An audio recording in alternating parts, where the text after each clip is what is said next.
Հիսուս Քրիստոսի խաղաղությունը բոլորիս։ Սիրելի հայեր, ով էլ որ ունկնդրելու է այս իմ ձայնագրությունը, ուզում եմ խոսքս ուղղել բոլորիդ։ Մենք հայ ենք, քրիստոնյա, բայց բոլորս էլ գիտենք, որ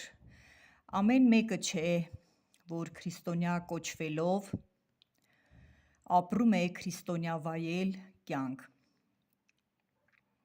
Առաջին հերթին խոսքս ուզում եմ ուղղել այն մարդկանց, ովքեր որ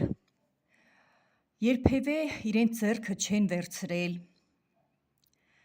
Հիսուս Քրիստոսի սուրբ ավետարանը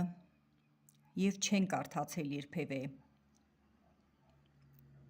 Խնդրում եմ ձեզ և հորդորում եմ, եթե դուք որևէ մեկը չեք կարդացել ավետարանը, այսինքն չեք լուսավորել ձեր հոգու աչքերը, ձեր հոգիները, ձեր սրտերը,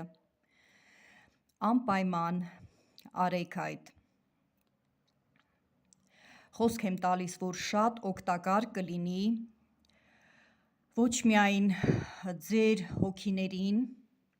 այլ ձեր մարմիններին էլ, որովհետև Աստծո խոսքը ընդունակ է բժշկել մարդուն և հոգևոր, և մարմնավոր առումով։ Ես ինքս ստացել եմ այդպիսի բժշկություն և համարձակ բացեիբաց հայտարարում եմ, որ ամեն մարդ, ով որ սրտանց, հավատքով, Աստծուն ձգտելով, վերցնում է ու կարդում է Աստծո սուրբ ավետարանը, նա ստանում է բժշկություն և հոգևոր և մարմնավոր առումով։ Բայց այսօր իմ խոսքը կլինի ոչ թե այդ մասին, այդ իմ սկզբի խոսքը ուղղակի որպես նախաբան հնչեցրի, այսօրվա խոսքս վերնագրել եմ այսպես. օրհնիր, որ չանիծվես։ Այսինքն այն բերանները,